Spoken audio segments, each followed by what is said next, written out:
Hello guys, कैसे हो आप सब। उम्मीद करती हूँ आप सब बहुत अच्छे होंगे। आज हम मिल रहे हैं बहुत ही इम्पोर्टेंट टॉपिक के साथ। टॉपिक है कि कोर्ट और ट्रिब्यूनल में क्या फ़र्क है, और अगर कोर्ट और ट्रिब्यूनल में फ़र्क है तो अगर कोर्ट थे तो ट्रिब्यूनल को इस्टेब्लिश करने की ज़रूरत क्यों पड़ी। ट्रिब्यूनल को इस्टेब्लिश करने की पावर क्या हमारे पास हमारे कॉन्स्टिट्यूशन से थी या नहीं थी, और अगर नहीं थी तो क्या हमने कॉन्स्टिट्यूशन को अमेंड किया, अमेंड करके हमने उसमें कौन से आर्टिकल्स को इंसर्ट किया जिसके थ्रू ट्रिब्यूनल को एस्टेब्लिश करने की पावर मिली। ये सब डिस्कस करेंगे हम आज की वीडियो में। चलो वीडियो को स्टार्ट करते हैं। सबसे पहले आप एक चीज समझना, इंडिया जो है ना बहुत बड़ी कंट्री है। इसमें जो है बहुत लार्ज जो है पॉपुलेशन है। इसमें सबके जो केसेस हैं वो कहाँ कहाँ लगते हैं। देखो, सबसे पहले कोर्ट्स की हायरार्की समझो। कोर्ट सबसे टॉप लेवल पे आता है आपका सुप्रीम कोर्ट, फिर आते हैं high court. High court mostly जो है किस स्टेट लेवल पे है, हर स्टेट लेवल पे हाई कोर्ट्स बने हुए हैं, ठीक है। फिर आते हैं आपके district courts, lower courts, session courts, ठीक है। अब जो केसेस थे ना, जितने भी सिटीजन हैं उनके केसेस कोर्ट्स में फाइल हो रहे थे। कोर्ट्स में फाइल होने की वजह से कोर्ट्स में जो है नंबर ऑफ केसेस बहुत ज़्यादा हो गए जो पेंडिंग पे पेंडिंग चलते जा रहे थे, ठीक है। अब हमें ज़रूरत लगी कि सारे के सारे केसेस को सॉल्व करना और टाइम टू टाइम जो भी है टाइमली डिसीजन देना, जस्टिस प्रोवाइड करना हमारे को बहुत ही ज़रूरी लगा। तो हमें लगा कि हाँ ठीक है, हमें कोई ऐसा कोर्ट के साथ कोई ऐसी बॉडी चाहिए जो कि डिसीजन दे सके और हम उसको इक्वली इम्पोर्टेंस माने, और वो भी जो है उससे क्या हो, कोर्ट का बर्डन भी कम हो जाए, ठीक है। तो क्योंकि आपने वो लाइन सुनी होगी ना, वो सेइंग सुनी होगी, justice delayed is justice denied. अगर जस्टिस डिले हो गया तो वो मानते हैं कि जस्टिस डिनाई ही हो गया है। तो हमें जो था जस्टिस बोला कि टाइम पे दिया हुआ जस्टिस तो ठीक होता है, अदरवाइज उसका कोई यूज नहीं होता, ठीक है। तो हमें ये एक बड़ा रीजन था जिसकी वजह से हमें ट्रिब्यूनल को लाने की जरूरत पड़ी, ठीक है। सबसे पहले अब आप कोर्ट की हायरार्की को समझो। कोर्ट की हायरार्की में आता है, सबसे पहले हमारा सुप्रीम कोर्ट आता है, नंबर 2 पे आता है हाई कोर्ट। हाई कोर्ट जो है वो मोस्टली जो है वो स्टेट लेवल पे है, ठीक है। उसके बाद आता है डिस्ट्रिक्ट कोर्ट्स और लोअर कोर्ट्स, ठीक है। अब सारे ही कोर्ट्स के पास जो भी है उनकी जो पावर है उनको मिली है कॉन्स्टिट्यूशन से। सुप्रीम कोर्ट को मिली है जो आर्टिकल नंबर 131 से, और उसको रिट्स को हैंडल करने की पावर मिली है, रिट्स को इशू करने की पावर मिली है आर्टिकल नंबर 32 से। हाई कोर्ट को रिट्स इशू करने की पावर मिली है आर्टिकल 226 से, ठीक है। तो रिट्स का जो टॉपिक था वो मैंने लास्ट वीडियो में डिस्कस किया है। अगर आपको रिट्स का सेपरेट समझना है कि रिट्स होती क्या है, कौन फाइल करता है, कैसे रिट्स इशू होती हैं, तो वो आप समझ सकते हैं लास्ट वीडियो में जाके, ठीक है।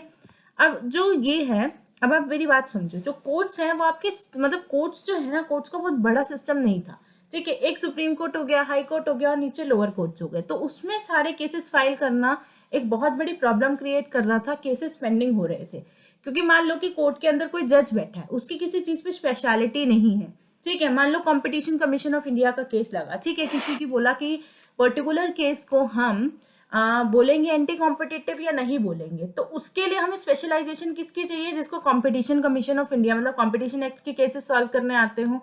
तो इसके लिए हमें कंपटीशन कमीशन ऑफ इंडिया यानी कि कंपटीशन एक्ट 2002 में स्पेशल जो थी बॉडी एस्टेब्लिश करने की नीड थी।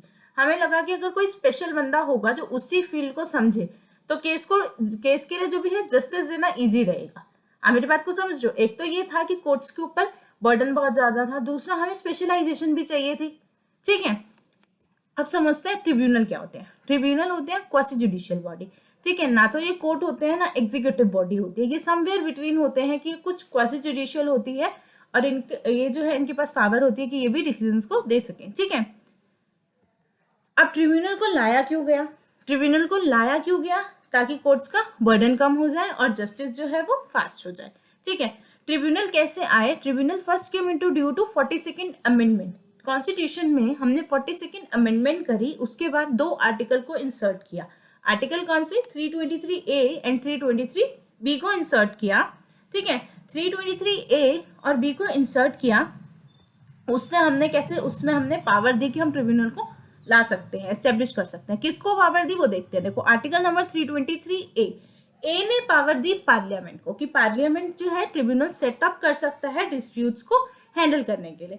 323B में हमने पावर दी parliament as well as state legislature को कि तुम जो है ट्रिब्यूनल को एस्टेब्लिश कर सकते हो। तो आर्टिकल 323A और B में ये फर्क है कि A में जो थी ना, हमने पावर दी थी पहले सिर्फ और सिर्फ पार्लियामेंट को, फिर हमने बी को लाया 323B, उसमें हमने पार्लियामेंट को और स्टेट दोनों को पावर दी कि अगर स्टेट चाहे तो वो अपने लेवल पे ट्रिब्यूनल को एस्टेब्लिश कर सकता है। बात समझ में आ रही है?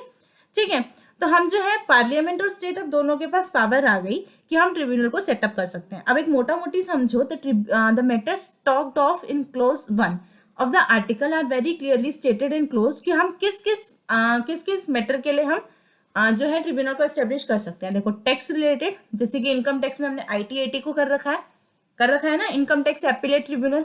ठीक है, तो हम उस लेवल पे ट्रिब्यूनल को कर सकते हैं। फॉरेन एक्सचेंज में कर सकते हैं, इंडस्ट्रियल एंड लेबर डिस्प्यूट में कर सकते हैं। ठीक है, लैंड रिफॉर्म्स, इन सब मैटर्स के लिए हम जो है ट्रिब्यूनल को एस्टेब्लिश कर सकते हैं। ये मैं आपको डिफरेंस पहले ही बता चुकी हूँ। 323A और B में इतना ही डिफरेंस है कि A में पार्लियामेंट के पास पावर है ट्रिब्यूनल को एस्टेब्लिश करने की, और बी में parliament as well as state legislature दोनों के पास पावर है कि वो ट्रिब्यूनल को एस्टेब्लिश कर पाए। ठीक है, उसके बाद देखो, उसके बाद आता है आपका कि कौन कौन से ट्रिब्यूनल आपको देखने को मिलेंगे। ट्रिब्यूनल आपको मिलेंगे, यहाँ तो मैंने लिखे हैं, आप मेरे मुंह से भी सुन लो, कुछ ट्रिब्यूनल्स आपको देखने को मिलेंगे। एक मिलेगा SAT, सिक्योरिटीज एपीलेट ट्रिब्यूनल। ठीक है, मैं जस्ट एग्जांपल्स दे रही हूँ। IT-AT, income tax appellate tribunal.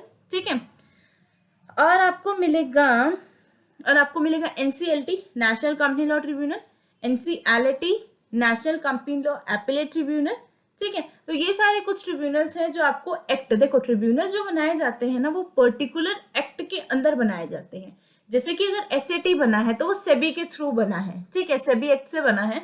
क्यों बना है? ताकि वो उस पर्टिकुलर सिक्योरिटीज जो मार्केट होती है उसके प्रॉब्लम्स को हैंडल कर सके, क्योंकि उसकी जो स्पेशलाइजेशन होगी वो वहां पे होगी। NCLT जो बना है वो कंपनी लॉ में बना है, क्योंकि उसकी स्पेशलाइजेशन वहां पे होगी।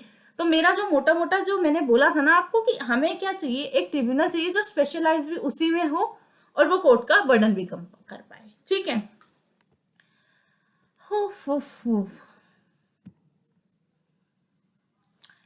सीधी सी बात थी। देखो, इतनी बड़ी कंट्री के अंदर जस्टिस देने के लिए ना सिर्फ और सिर्फ कोर्ट से काम नहीं चल रहा था, तो हमें कोर्ट और ट्रिब्यूनल दोनों ही चाहिए थे ताकि कोर्ट का बर्डन कम हो जाए और जस्टिस भी फास्ट हो जाए। दोनों की दोनों ही बॉडी जो है इंडिपेंडेंट है। कोई ऐसा नहीं है कि ट्रिब्यूनल अगर कोई डिसीजन देती है तो वो कोर्ट में जाता है फिर फाइनलाइज होता है, ऐसा बिल्कुल भी नहीं है। कि अगर किसी को ऐसा लगता है तो ऐसा नहीं है। ठीक है, ट्रिब्यूनल की अलग पावर है, अलग डिसीजन है, कोर्ट का अलग है। अब एक सिंपल सा डिफरेंस समझते हैं, कोर्ट और ट्रिब्यूनल में डिफरेंस क्या है। ठीक है, देखो, ट्रिब्यूनल जो है can be described as minor court बोल सकते हो, और ये जो है स्पेशल केसेस देखते हैं। जैसे कि अगर IT-AT की बात करो तो वो इनकम टैक्स देखेगा, SAT की बात करो तो वो सिक्योरिटीज मार्केट सिक्योरिटी लॉ में देखेगा, NCLT की बात करो तो वो कंपनी लॉ में देखेगा। इस तरीके से जो ये स्पेशल केसेस देखते हैं। ठीक है, बट कोर्ट में क्या होता है, कोर्ट में जो है सारे केसेस लगते हैं, सिविल केसेस भी वही लगेंगे, क्रिमिनल केसेस भी वही लगेंगे। ठीक है, जो ट्रिब्यूनल डिसीजन देता है उसको हम कहते हैं अवार्ड, बट जो कोर्ट डिसीजन देता है उसको हम जजमेंट भी बोल सकते हैं, डिक्री भी बोल सकते हैं, कन्विक्शन भी बोल सकते हैं, या फिर एक्विटल भी हो सकता है। ठीक है, इसमें से किसी भी तरीके का डिसीजन जो है कोर्ट पास करने की पावर रखता है। ठीक है, ट्रिब्यूनल के पास स्पेशल केसेस आते हैं, बट कोर्ट के पास वैरायटी ऑफ केसेस आते हैं। हो सकता है किसी का कॉन्ट्रैक्ट हो तो सिविल केसेस भी आ सकते हैं। कॉन्ट्रैक्ट के थ्रू कोई केस हुआ, मान लो किसी ने कॉन्ट्रैक्ट किया, वो उसने कॉन्ट्रैक्ट जो है उसका पूरा नहीं किया तो वो जा सकता है, तो वो सिविल हो गया। किसी का मर्डर हो गया तो वो क्रिमिनल केसेस हो गया। तो कोर्ट के पास वैरायटी ऑफ केसेस आते हैं। ठीक है, उसके बाद ट्रिब्यूनल में जो है स्पेशल मेंबर बैठता है। ठीक है, जुडिशियल मेंबर के साथ स्पेशलाइजेशन वाला पर्सन बैठता है जिसकी उस पर्टिकुलर फील्ड में जो होती है स्पेशलाइजेशन होती है। बट कोर्ट में तो पता है आपको, जज होते हैं, पैनल ऑफ जजेस होते हैं, मजिस्ट्रेट्स होते हैं। तो आपको समझ में आया कोर्ट्स और ट्रिब्यूनल्स में फर्क क्या होता है, कोर्ट क्या होता है और ट्रिब्यूनल क्या होता है। ट्रिब्यूनल को हमने लाया कैसे, एस्टेब्लिश किया अमेंडमेंट लाके कॉन्स्टिट्यूशन में। ठीक है, 323A और 323B से। ठीक है, तो आज की वीडियो के लिए इतना ही। मिलते हैं नेक्स्ट वीडियो में बहुत ही इंटरेस्टिंग टॉपिक के साथ। तो प्लीज़ वीडियो अच्छी लगे तो प्लीज़ लाइक कर दिया करो, चैनल को सब्सक्राइब कर दो। ठीक है, सब्सक्राइब करने में भी आपको कुछ ज़्यादा तो नहीं होगा, तो प्लीज़ सब्सक्राइब कर दो चैनल को। एक यही मोटिवेशन है मेरे लिए, और तो कुछ नहीं मांग रही मैं आपसे। तो प्लीज़ चैनल को सब्सक्राइब कर दो, वीडियो को लाइक कर दो। Thank you so much for watching. मिलते हैं नेक्स्ट वीडियो में। Bye bye.